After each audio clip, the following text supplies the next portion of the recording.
Okay, so my assembly mat hasn't arrived yet, but I am going to start on building the Back to the Future DeLorean. It's going to take me something like 3 years, which will be fun. Get some new parts every week, and yeah. So,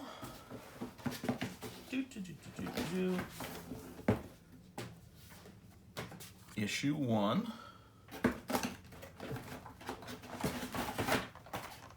And the first parts kit. So looks like screwdriver, screws, some stickers, and the fender. So we start building.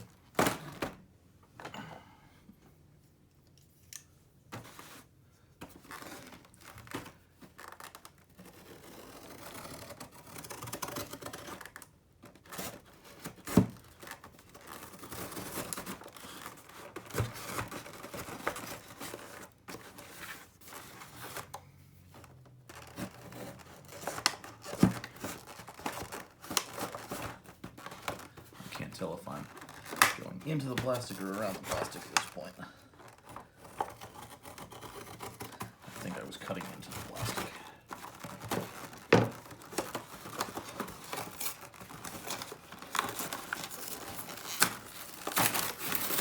Yeah, there we go.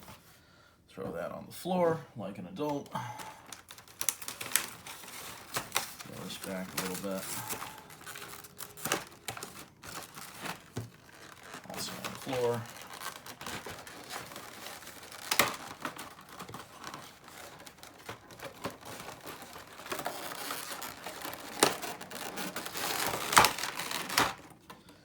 And more floor.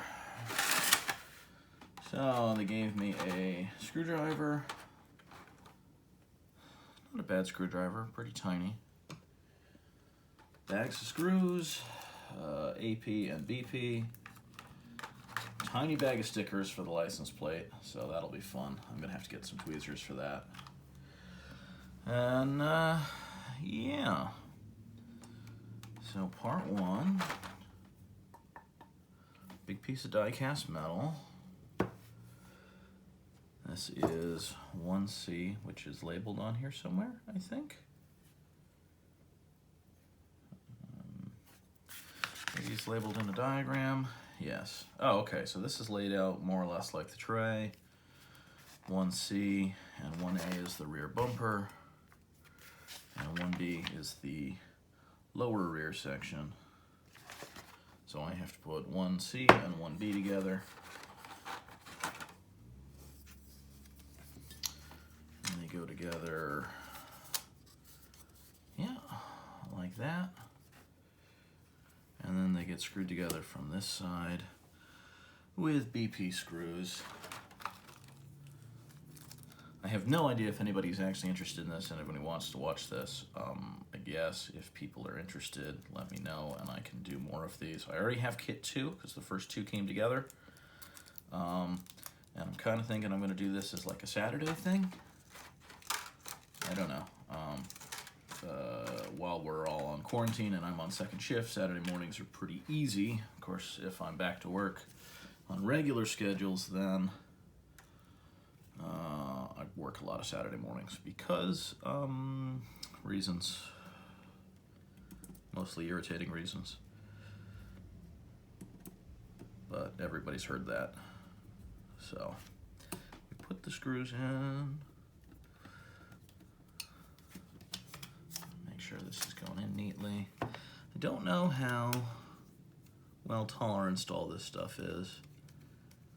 I'm a little concerned, but I've heard good things. I've seen a couple of videos of other people building this, so I can't tell. It's always tough watching somebody else build something if they're like actually having problems or if they know what they're doing.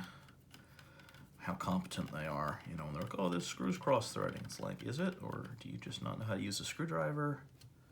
Like, I don't know. People are weird, and it's tough, and I gotta put 2 more of these in. So, you know, that's a thing. Like, how do you determine the quality of somebody else's work? These screws are tiny, and they do seem like they will come apart very easily, so I think I need to be careful not to destroy the screws as I put this together.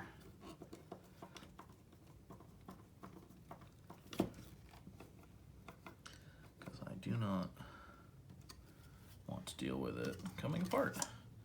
So, okay, that's the first bit. I'm gonna put these screws back in the bag, and I have a thing that I'm gonna keep spare parts in, because they do seem like they send you extra screws, and I'm gonna combine them. I guess I'm gonna have to check and make sure every time you get screws that they're really matching and they're not labeled per kit, because I guess they could be. But you know, put those aside for a minute. Put the APs up there where I can find them.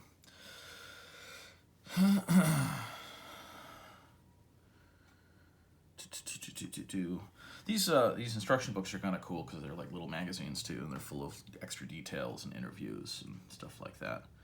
So, next bit, I take the light frame and the pieces of the lights.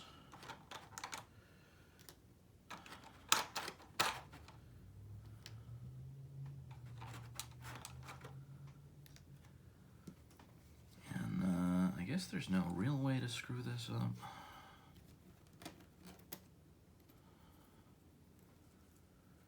I say that, I don't know, maybe there is.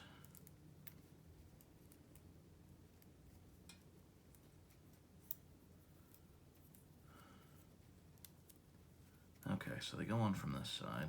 Yeah, and they're really only going to fit one way, because they have little cutouts in them that fit into the grid. And yeah, they're different sizes, so there's really no way you could put these together wrong. Except this one, maybe. Could screw this up. That looks right. Does it fit the other way? Because this is not quite symmetrical inside. No, it doesn't fit right. Oh, it sort of does.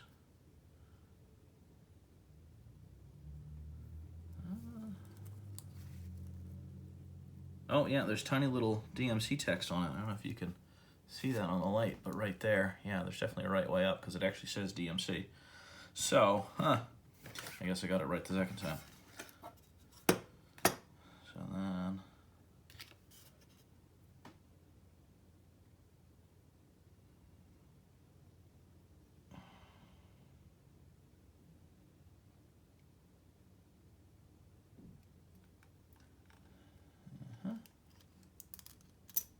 ooh.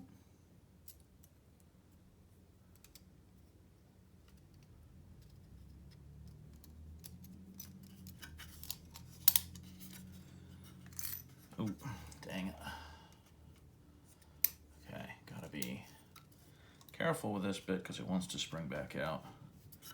And of course I closed up the bag of screws. You know, just to make my own life more difficult. So I guess that's gonna fall apart because I'm gonna take the screws back out. Good job.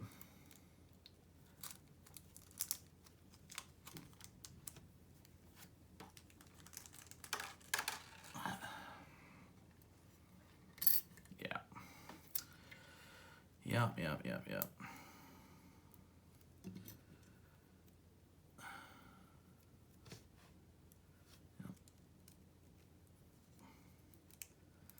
Like the level of detail on this thing is pretty ridiculous, and it's going to be somewhere in the neighborhood of like 25 inches total. It's 1/8 scale. So this is a large model. I think it's going to be fun. I like the idea, the sort of delayed gratification, putting it together, you know, a week at a time instead of being tempted to just rush through a bunch of it.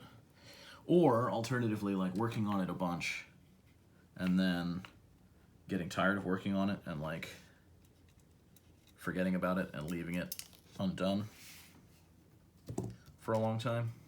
Because I've definitely done that with model kits. So, I don't know. Is this interesting? Does anybody have any interest in this? I don't know. I like it. I think it's cool.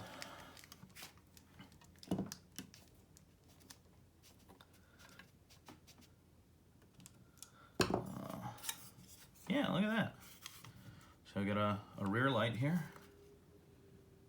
I got fingerprints all over it. The picture shows them putting one in the other side too, but I don't have the light for the other side. That's in kit 2. So I don't know why the picture shows that. I don't know if you can see, they label one of them, but they show 2 screws, but the text says take 1 screw. So, and then this is the part of building the license plate and the stickers where I'm gonna quickly find my tweezers. I think I know where they are.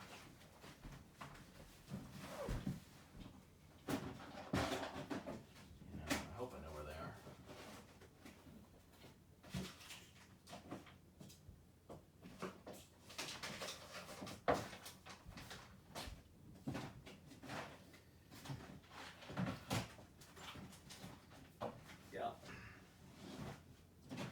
Gonna move those anyways, so they'll be easier to find. Tweezers, tiny tweezers. I got these when I was doing sticker stuff for some of my Transformers.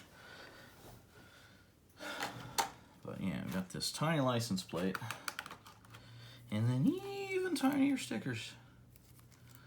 I don't know. And they give you extras, so they know you're gonna screw them up. Like.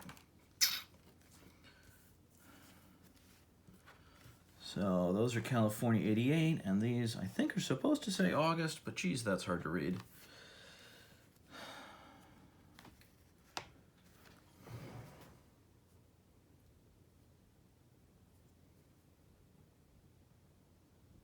Yeah.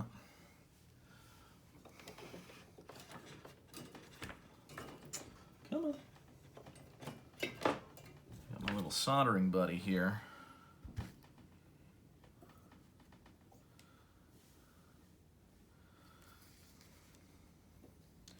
Of course, it says 1F and 1E, but it doesn't really. So the August bit goes to the left, and the California bit goes to the right. Whee!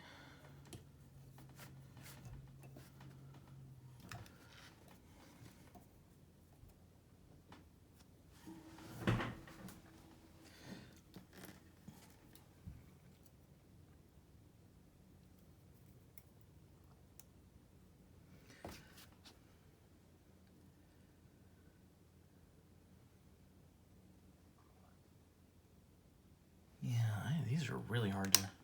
That just made it worse.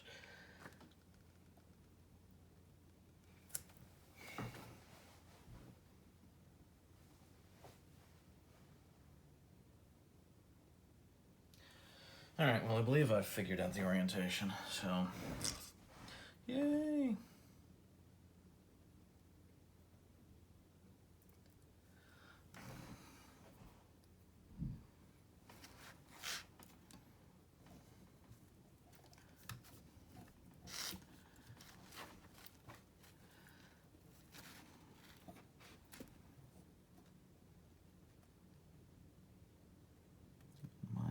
Are not super steady for a variety of reasons. So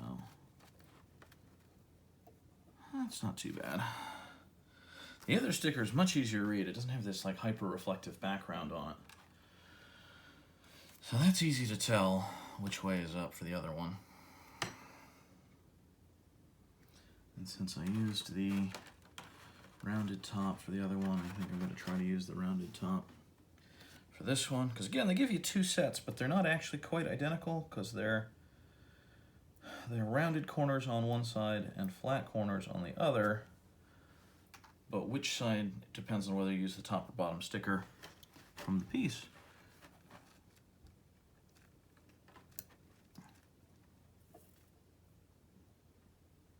Good enough for me. Cool, tiny little license plate. Now, in real life, those stickers, for those of you who are old enough to remember when you put stickers on license plates, you know, you got them in the mail and you put them on yourself. So, like, okay, they don't have to be perfect. Because, you know, they weren't, you know. So, we got the license plate frame, and then that fits in. And then it gets the other kind of screw, the AP screws, to hold it in.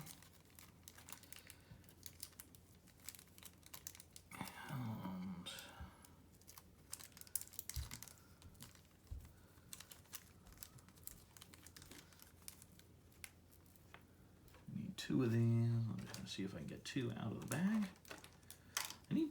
I ordered a mat that I was going to put on this desk that has little wells for tiny parts and places for your screwdrivers and magnetized sections so you can hold things in place. And it was really supposed to show up today. And then Amazon during the week started telling me, oh no, it's going to show up early. And then it didn't, which, you know, I wasn't expecting it to. But now they're saying, hey, they think they've lost it in the mail. So I'm giving it, you know, today to like show any progress on tracking, because it's still showing like waiting to go to the post office. So if it shows up, you know, on tracking, I'm not impatient. I'm obviously already building this thing, so like it doesn't make a huge difference right now. But I'll give it a little bit of time, because, you know, everything's a little crazy right now, obviously, with shipping. And I think Amazon is maybe trying to get itself back into like, oh, some states are opening, so, you know, all the shipping should be normal again. And it's like, I don't know if that works, but maybe it does.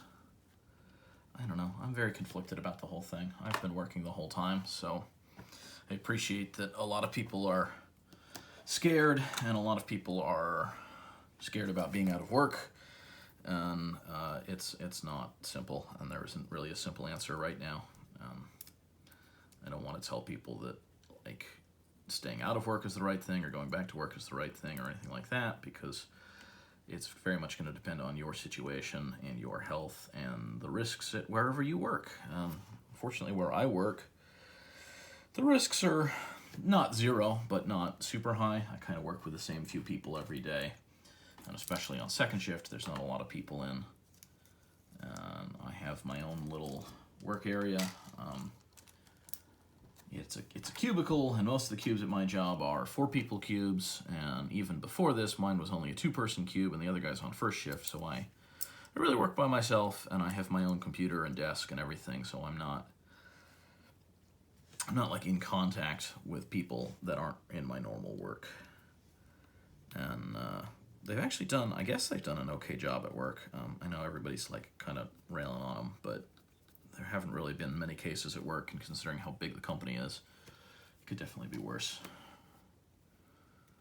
So, I don't know. I kind of like being on second shift. It's different. It's going to be tough to go back, but it's going to be like the first weekend particularly, it's going to be tough because of just the change from, you know, I used to get up at 4:30 in the morning, and then I went to second, and I get up at 10:30 or 11 in the morning. But going back, it'll be the reverse. It's much easier to get up later than it is to get up earlier.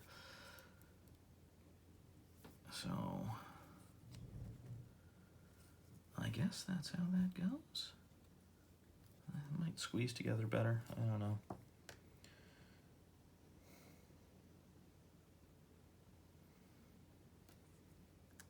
So, you know, that's a neat little license plate doohickey. And that's going to go in here, but you got to get the other lamp in first. I don't know if you can see that, but I put that in a spot you can see. So that goes in like that, and it covers up, once the other lamp's in here, it'll cover up the extra bits. So that goes aside until I do the other lamp. And the bumper, it says step 1, make sure the DeLorean logo is the right way up. There's that neat DeLorean logo. And then this is going to go over, obviously, this bit of black plastic that's already here, just to give it some depth. To take the bumper and attach it to the rear section, align the holes carefully and push together. So this part sort of clips on. Oh, there was a click. Oh, there was an anti-click. Clip. This bottom bit. There we go.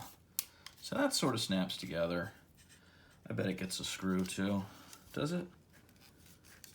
No, just snaps in. And 1, 2, 3, yeah, all the tabs came through and are locked. So I guess that's never really coming back off. So, you know, that's cool. DeLorean bumper, obviously you can see where the other light's gonna go and where the plate's gonna go. And that will be in part 2, which I'm gonna film in a minute or two. But I'm gonna stop this one here.